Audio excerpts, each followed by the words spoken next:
Assalamualaikum warahmatullahi wabarakatuh. Hai teman-teman, apa kabarnya? Semoga sehat-sehat selalu ya. Hari ini kita akan belajar tema 3, peduli terhadap makhluk hidup, subtema 2, keberagaman makhluk hidup di lingkunganku pada pembelajaran 3.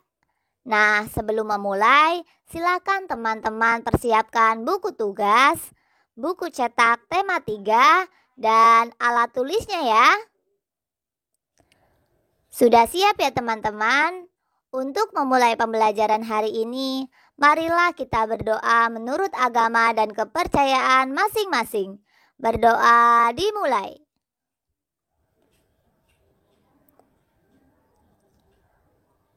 Berdoa selesai. Tetap semangat ya teman-teman. Salam cemerlang, cerdas, menyenangkan, riang, gemilang. Pada pembelajaran 3 ini, kita akan belajar muatan bahasa Indonesia dan muatan IPA.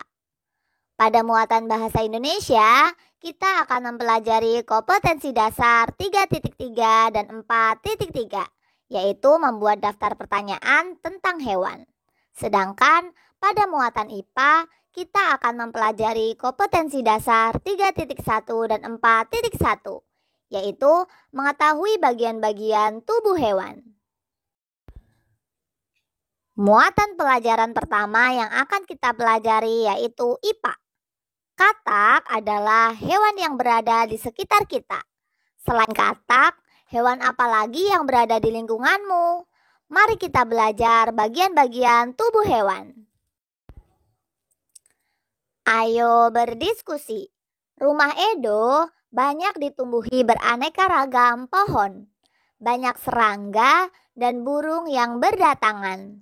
Hari ini Edo menuju halaman untuk mengamati burung.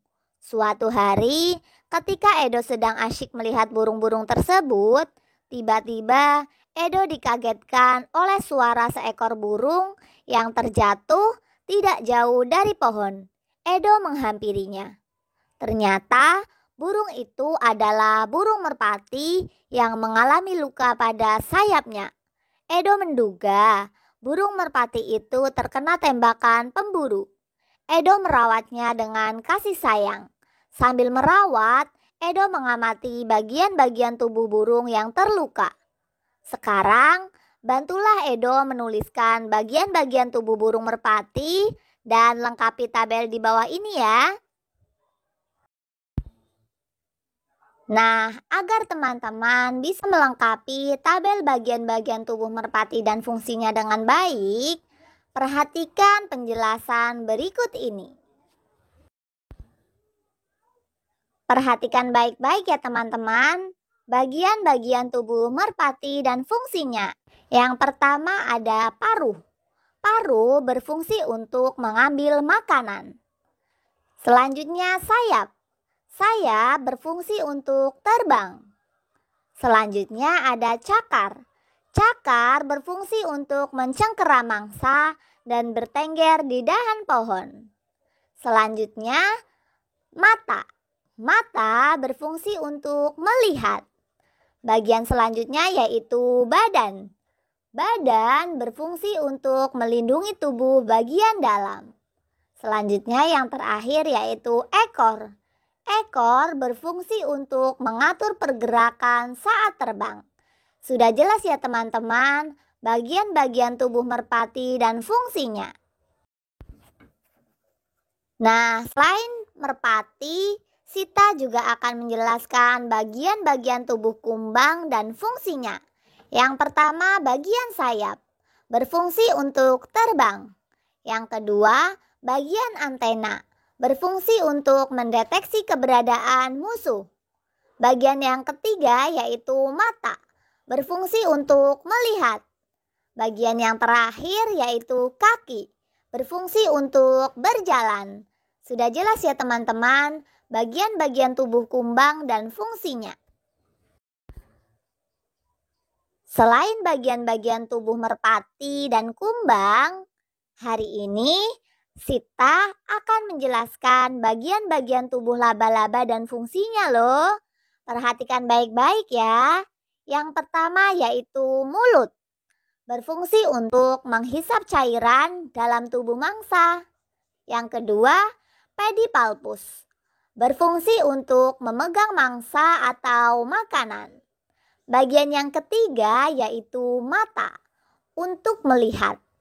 Selanjutnya yang terakhir yaitu kaki, berfungsi untuk berjalan.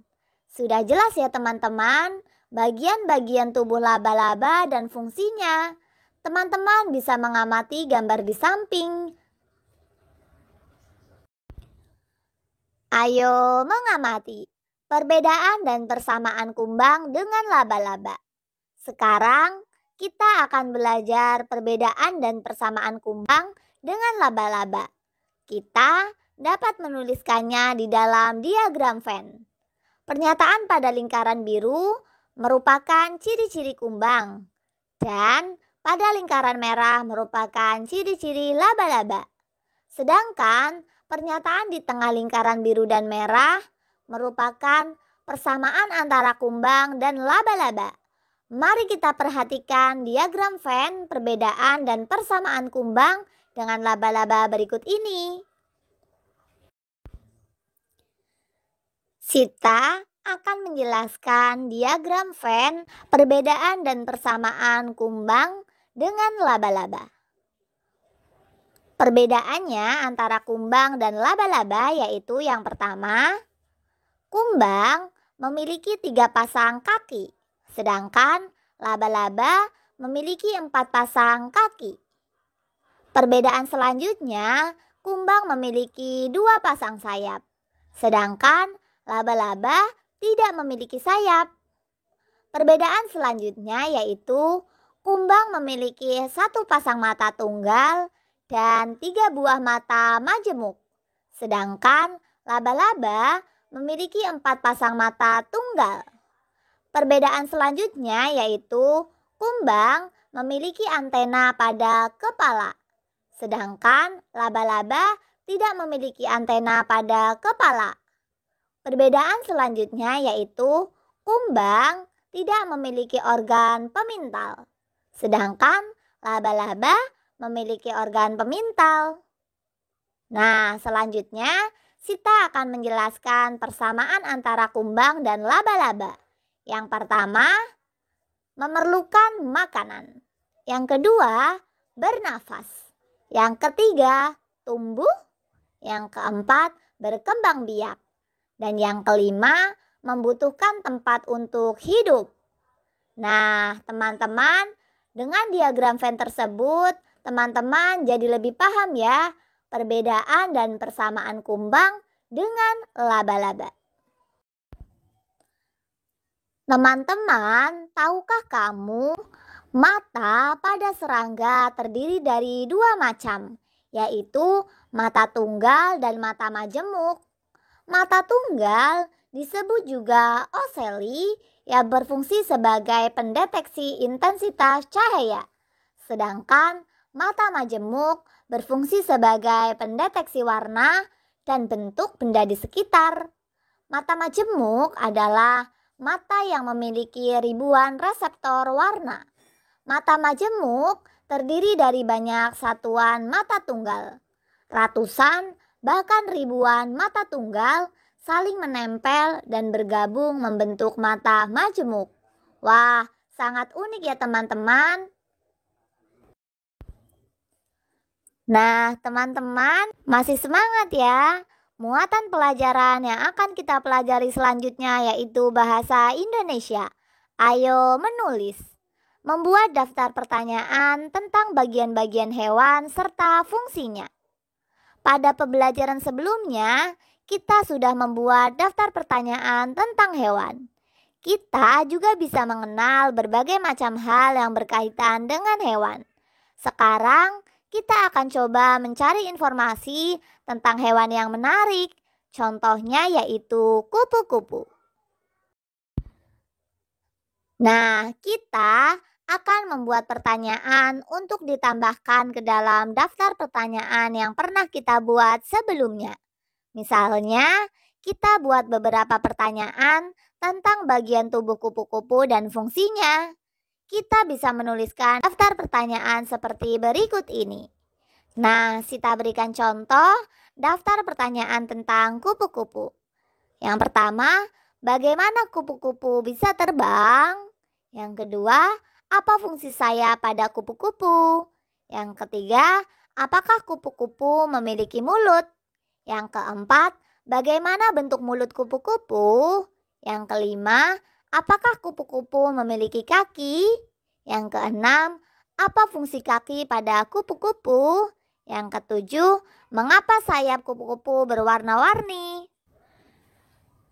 Nah, sekarang teman-teman bisa membuat daftar pertanyaan tentang hewan yang teman-teman sukai. Selamat menulis. Terima kasih teman-teman karena telah mengikuti pembelajaran hari ini dengan baik. Semoga ilmu yang teman-teman dapatkan hari ini bisa bermanfaat untuk teman-teman maupun orang lain. Nah, untuk menutup pembelajaran hari ini, marilah kita berdoa menurut agama dan kepercayaan masing-masing. Berdoa dimulai.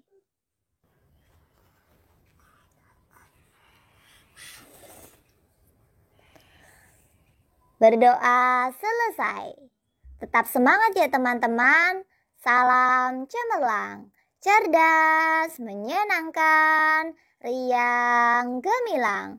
Wassalamualaikum warahmatullahi wabarakatuh.